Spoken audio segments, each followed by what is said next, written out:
Quero cumprimentar o povo de Deus na paz do Senhor Jesus, amém? Então vamos ler lá em Efésios capítulo 3 e o verso 14 ao 21. Efésios 3, 14 e 21. Ministrar para as crianças é sempre um prazer, irmãos, mas hoje o Senhor colocou no meu coração para nós sermos alimentados por esta palavra. Eu creio onde tem um lar feliz, onde pais e mães são felizes, onde o lar é abençoado, os nossos filhos vão crescer abençoados. Vão ter exemplo de como serão os casamentos, de como será o tratamento entre as pessoas. E ali o Senhor ministrou no meu coração o que nós precisamos mudar, o que nós precisamos melhorar como igreja do Senhor. O capítulo 3 e o verso 14. Os irmãos acharam? Glórias a Deus. Vamos ler então. Por causa disso, me ponho de joelhos perante o Pai do nosso Senhor Jesus Cristo, do qual toda a família nos céus e na terra toma o nome, para que, segundo as riquezas da sua glória, vos conceda que sejais corroborados com poder pelo Espírito Santo no homem interior, para que Cristo habite pela fé no vosso coração, a fim de, estando arraigados e fundados com amor, poderdes perfeitamente compreender com todos os santos qual seja a largura, o comprimento, a altura e a profundidade. Conhecer o amor de Cristo, que excede todo entendimento, para que sejais cheios de toda a plenitude de Deus. Ora, aquele que é poderoso para fazer tudo mais abundantemente além daquilo que pedimos ou pensamos, segundo o poder que em nós opera. A esse seja a glória na igreja, por Jesus Cristo, em todas as gerações, para todo o sempre. Amém. Glórias a Deus. Você pode tomar o seu assento. Essa palavra o Senhor, como eu falei, vem ministrando no meu coração desde hoje de manhã. E é uma palavra, quando a gente lê pela primeira vez, ela confunde um pouco a mente da gente, ela embaralha um pouco a mente. Mas aqui, pelo poder do Espírito Santo, a gente vai lendo versículo por versículo e juntos vamos construir o nosso pensamento essa noite, conforme Deus quer ministrar no nosso coração. Aqui é uma oração de Paulo. Paulo fez essa oração à igreja de Éfeso. Na verdade, aos irmãos de Éfeso.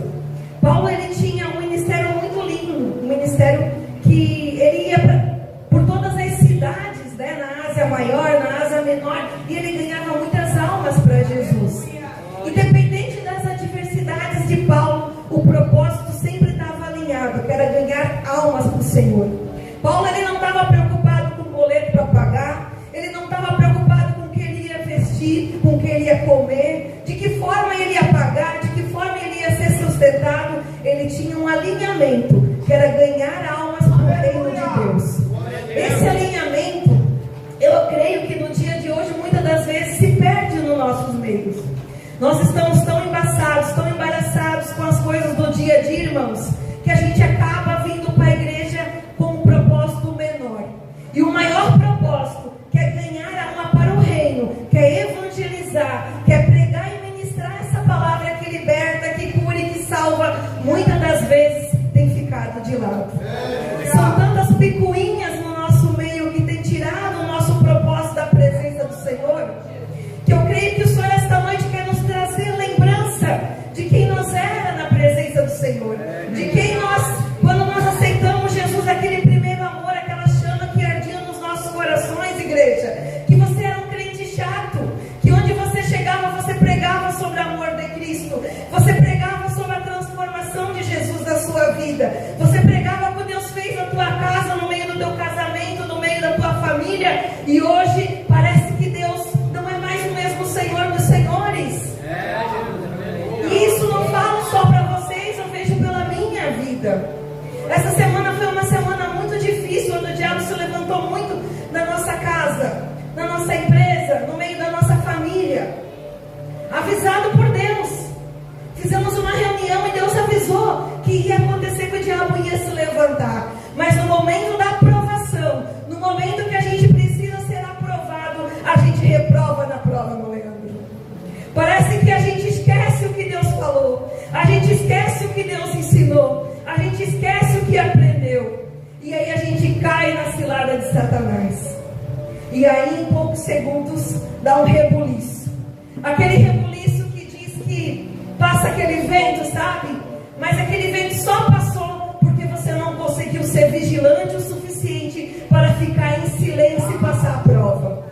Eu não falo de quem está certo e quem está errado, porque muitas das vezes quando se levanta a prova você não está errado. Muitas das vezes você pode até estar certo naquela situação, mas a palavra do Senhor não nos traz esse refrigério. A palavra do Senhor é o contrário. Ela diz que o seu irmão pecar contra ti, você vai e peça perdão. Então é o avesso do que o mundo prega. É dar a outra face, é se calar no meio da afronta. Mas isso é um processo difícil. Isso é um processo que requer poder, oração e jejum. E muitas das vezes está faltando na nossa vida como igreja. E aqui, irmãos, Paulo ganhou muitas almas para Jesus. Ele ficou 3 anos pregando aqui. Era cidade de gentios. Gentios era povo que rebelde, adorava muitos deuses, não sendo o nosso Deus. Tinha templo, tinha a Diana, era uma deusa que eles adoravam em Éfeso. Então era pedreiro evangelizar em Éfeso. É como se nós fôssemos numa cidade de ateu, numa cidade de pagãos, e nós fôssemos falar do amor de Jesus. Mas Paulo estava ali, alinhado no propósito que é pregar a palavra com amor ao Senhor.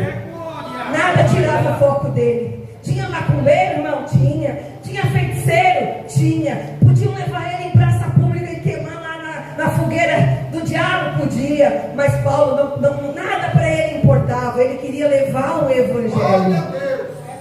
E nesse propósito ele ficou 3 anos. E muitas almas foram convertidas. A Bíblia diz lá em Atos que macumbeiros, feiticeiros se renderam ao Senhor Jesus Cristo. Paulo cumpria o propósito de Deus na sua vida. Mas esse missionário não parou lá nessa geração. Temos que achar Paulo aqui em nosso meio. Precisamos achar Paulo aqui em nosso meio. Que não estão preocupados só com o boleto de amanhã, com a família, com o filho, com o carro, com a casa. Estão preocupados em pregar almas para o reino. Mas Paulo, ele tinha um segredo. Ele orava ao Senhor incessavelmente. Sabe por que nós não conseguimos? Porque as nossas orações estão escassas, amados. A nossa igreja, as nossas orações estão escassas perante o Senhor. Uma graça, mas eu oro, mas ainda falta comunhão. Eu digo para você que falta comunhão, porque se não faltasse comunhão, nós conseguiríamos passar todas as provas que a vida nos traz. Eu tenho certeza que você não tem mais prova do que Paulo naquela época. Eu tenho certeza que a sua prova é menor do que Paulo naquela época. E Paulo conseguiu pregar o evangelho. Na saída da cidade, irmãos, Deus avisou ele, o Espírito Santo testificou que ele ia ser preso. E essa carta ele escreve dentro da prisão. Paulo estava aprisionado, estava com os pés amarrados, com as mãos amarradas, estava lá perecendo, mas o propósito de pregar o evangelho ainda ardia em seu coração. Coisa linda isso, né? Eu fico pensando, eu presa lá nessa cadeia, eu estaria, Senhor, eu estou ali fazendo a tua obra, olha quantos calos no meu pé, Jesus, e estou aqui, eu acabei em nada, estaria murmurando, orando. Eu não estaria preocupado com meus irmãos lá em Éfeso. Mas Paulo, ele era diferenciado. Ele tinha o Espírito Santo em abundância na vida dele, que traz o conforto, que traz, na verdade, a inquietação da alma e a segurança de algo maior que vai vir. Esse era Paulo. E aqui diz que ele escreve essa oração, mesmo preso, ele estava preocupado com as almas que ele ganhou lá em Éfeso, irmão. Coisa linda isso, né? Independente do que ele se encontrava na adversidade, o propósito dele era ganhar almas para o reino.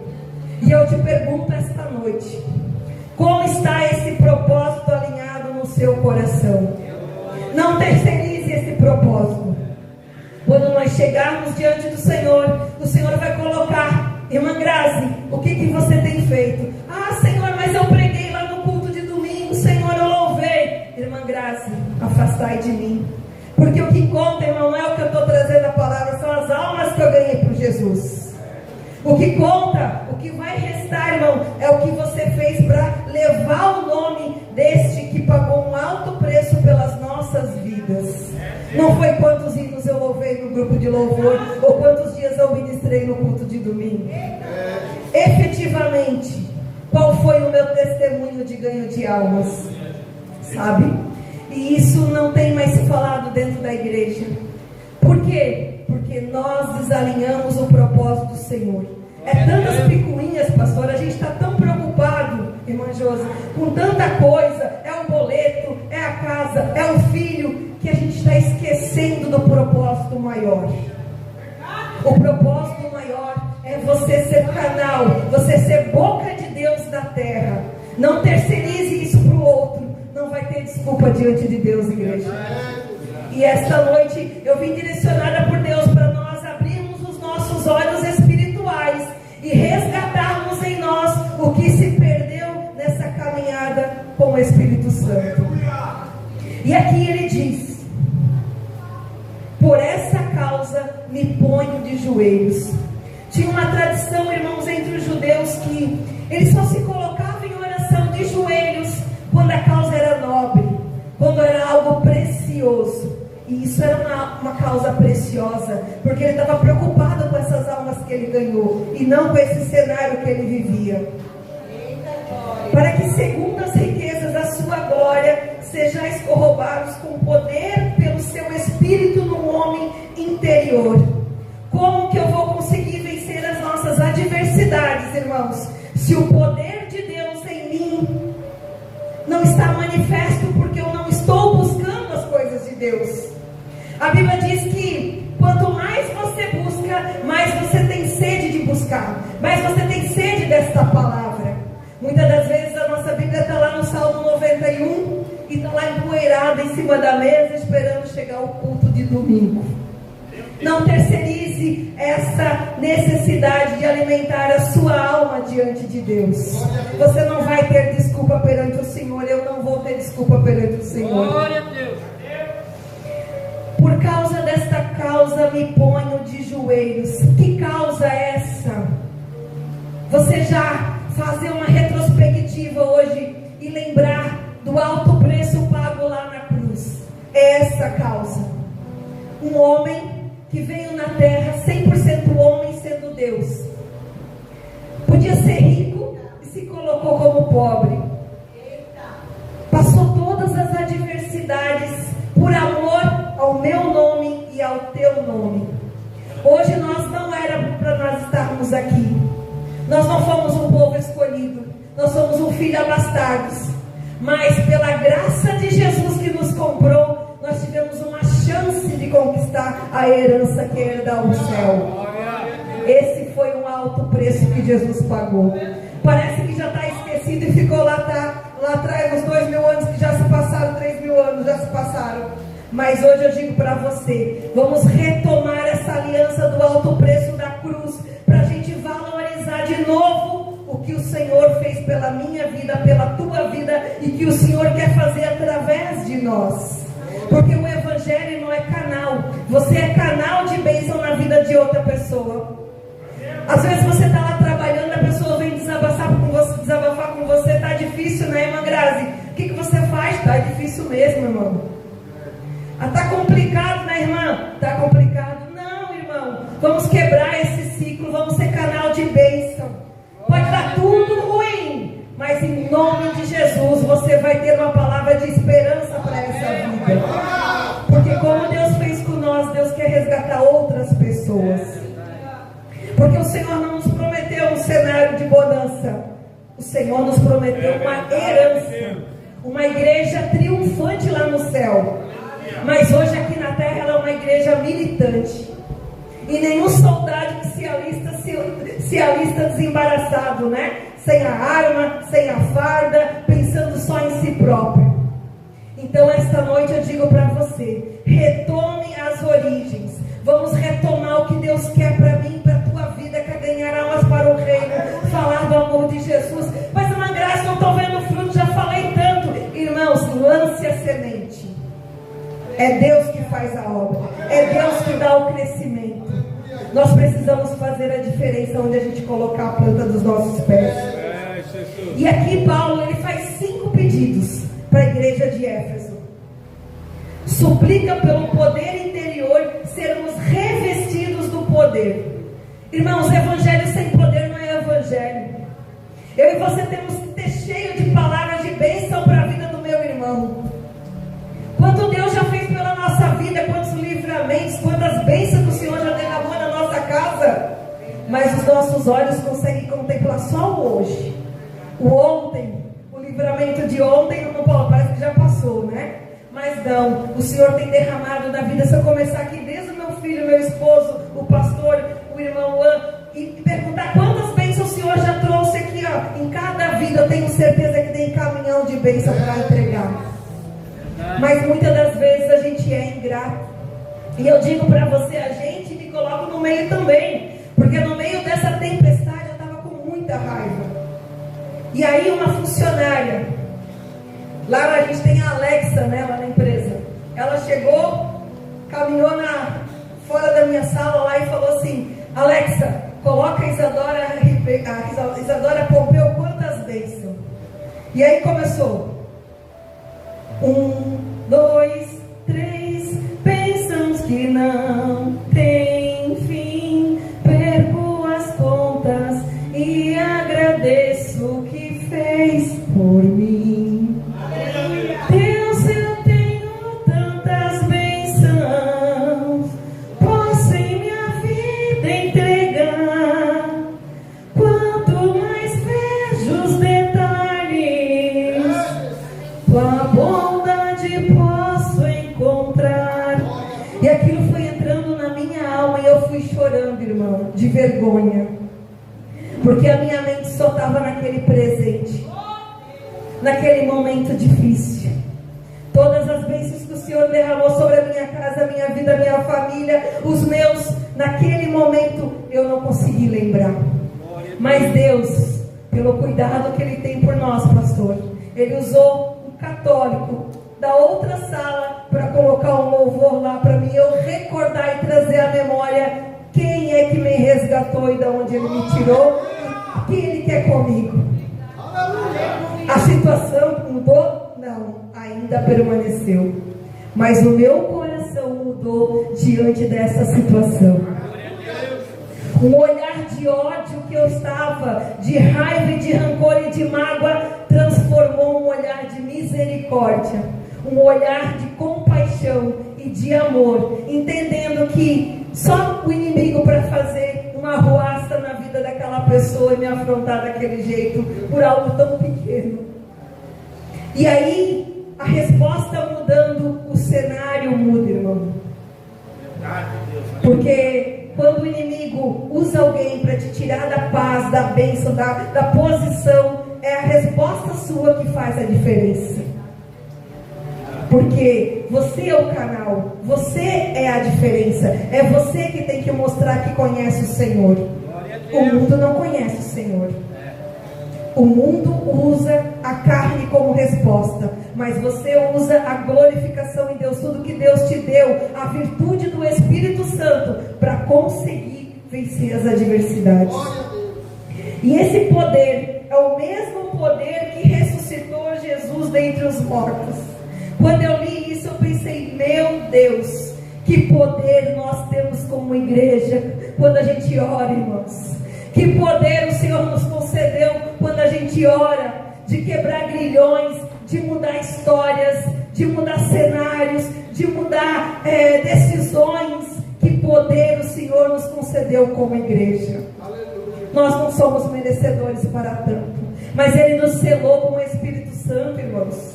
E esse mesmo poder que ressuscitou Jesus, Deus deixou para a igreja através do Espírito Santo, sendo nós como canal na nossa vida de bênção.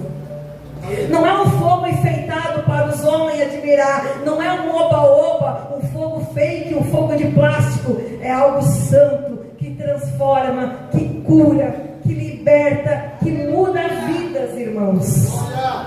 De nada adianta a gente fazer algo aqui como se fosse um teatro, se não houver transformação. Que o Senhor possa nos usar cada vez mais, mas como bênção, como canal de bênção, através do fruto do Espírito nas nossas vidas. Não tem como eu pregar bonito, louvar bonito, e eu não ter o fruto do Espírito, irmão. Eu tenho que buscar esse fruto do Espírito como prioridade na minha vida. Mansidão, domínio próprio. Que difícil, né? Pela carne a gente não consegue. Só através das coisas de Deus. Só através da oração, do jejum, da consagração, da busca de Deus. Ali nós vamos conseguir vencer. Glória. Glória a Deus. Glória a Deus. O segundo pedido. A habitação de Cristo no nosso coração.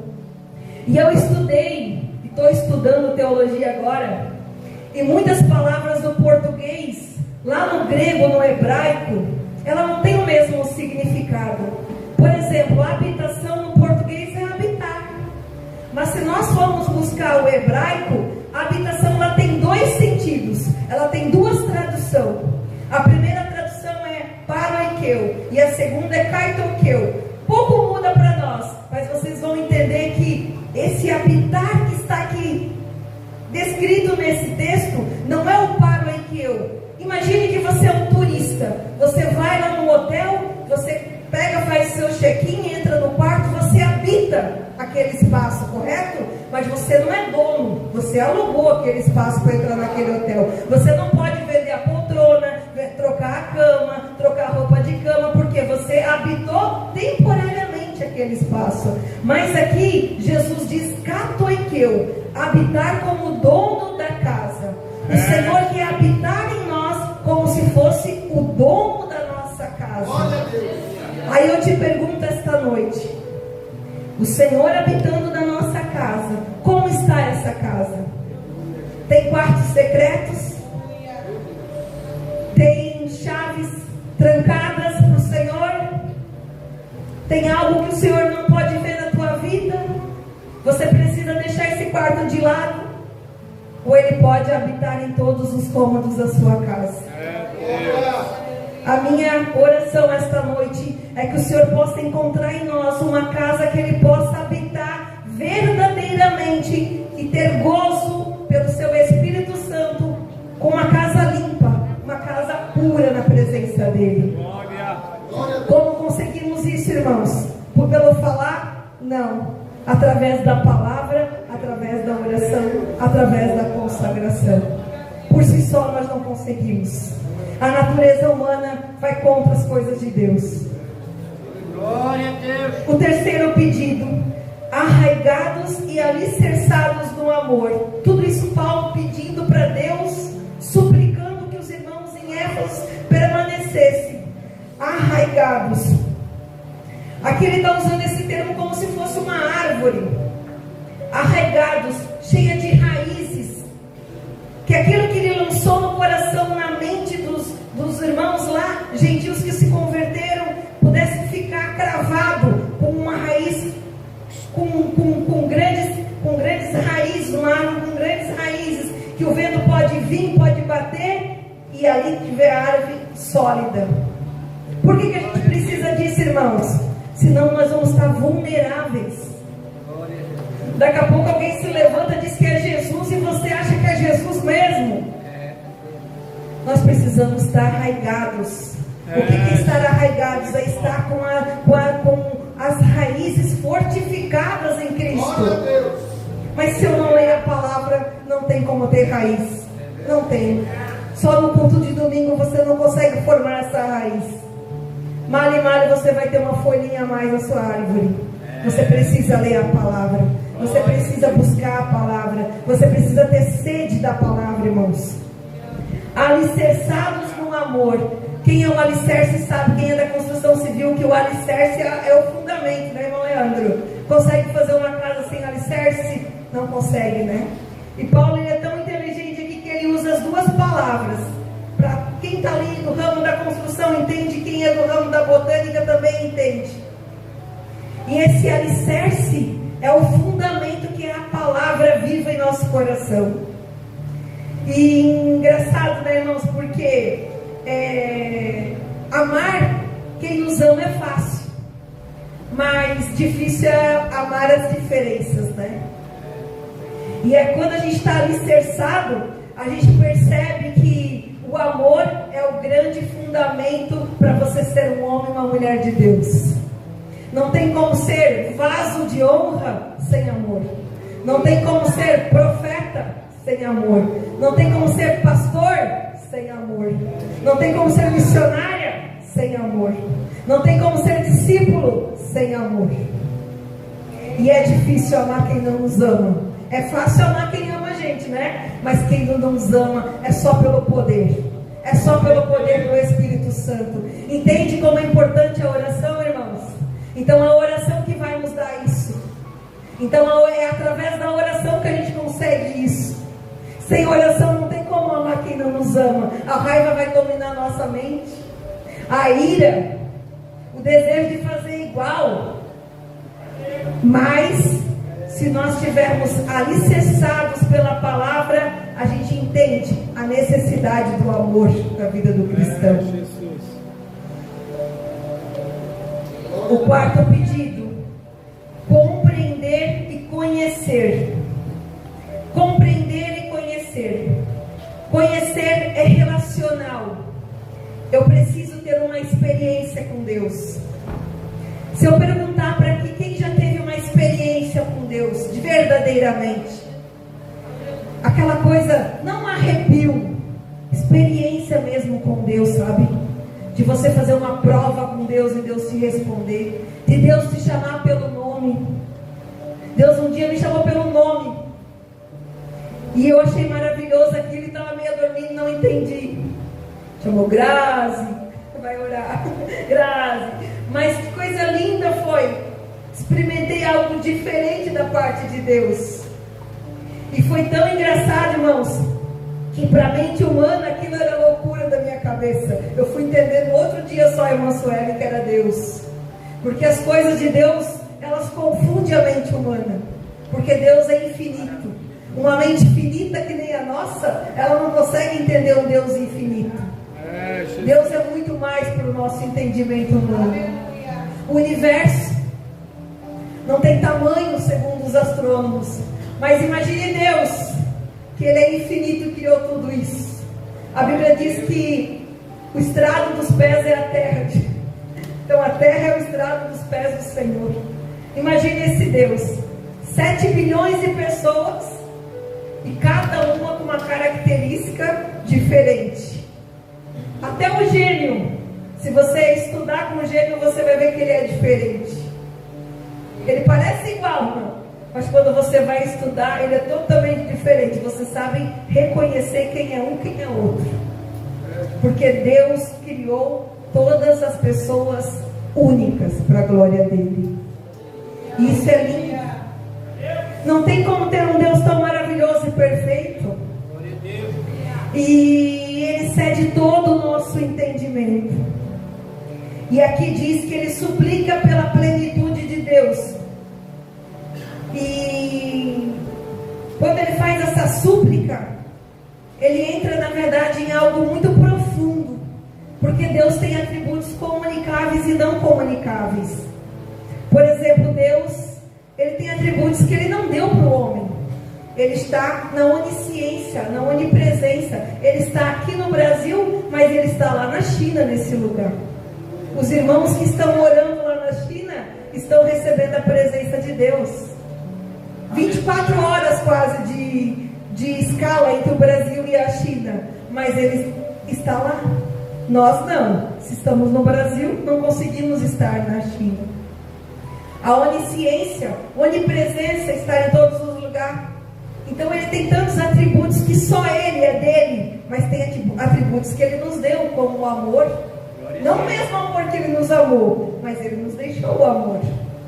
Então Deus, Ele é maravilhoso. Ele pensou em cada detalhe, para que eu e você possamos ser pessoas conduzidas pelo Espírito Santo, alinhadas com o propósito, ser boca de Deus na terra.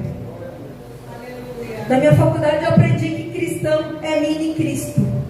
E quando eu escutei isso, me deu até um arrepio. Eu falei, nossa, que responsabilidade.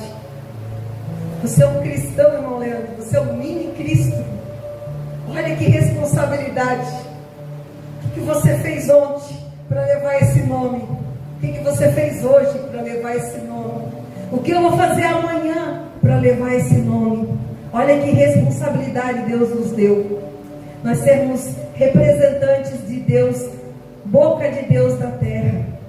Isso é muito sério, irmãos. Não podemos envergonhar este evangelho. Não podemos desalinhar o propósito desse evangelho nas nossas vidas. Mas algo o Senhor tem colocado no meu coração aqui, que eu quero compartilhar com os irmãos. Quero te perguntar esta noite: você tem se revestido com o poder e a autoridade dos céus? Você tem almejado esse poder e essa autoridade que o Senhor nos deixou, nos selou pelo Espírito Santo? Pedro, quando estava na porta do templo, levanta e anda. Será que quando chegar um paralítico na nossa presença, né, irmã? Meu Deus, não vou chegar nem ali perto, né? Com meus 5 minutos de oração, eu vou passar vergonha, né? Mas aquele paralítico necessita do poder e da unção. Precisa de uma mudança naquela vida que anda se arrastando. Você tem amado os seus irmãos? Eu te convido esta noite a fazer essa reflexão. Você tem alicerces que são inabaláveis? Ou qualquer vento de doutrina, ou qualquer contenda, ou qualquer fofoca, ou qualquer diz que me diz, tira você da presença do Senhor, tira você do propósito, faz você esquecer quem te chamou, da onde você veio, por que você está aqui, dá aquela vontade de sair correndo e você já sai correndo.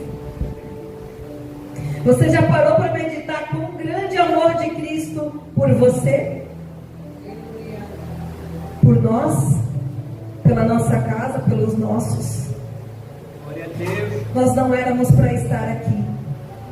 Pelo alto preço da cruz nos foi dada uma chance. Parece pouco, né? Mas imagine um homem destituído da glória de Deus pelo pecado de Adão e Eva.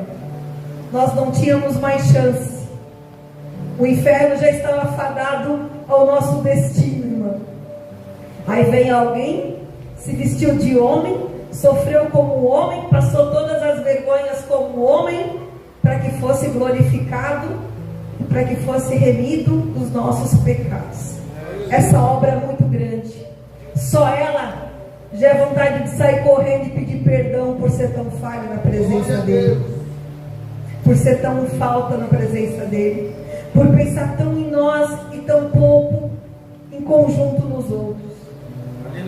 O evangelho não é individual, o evangelho é coletivo.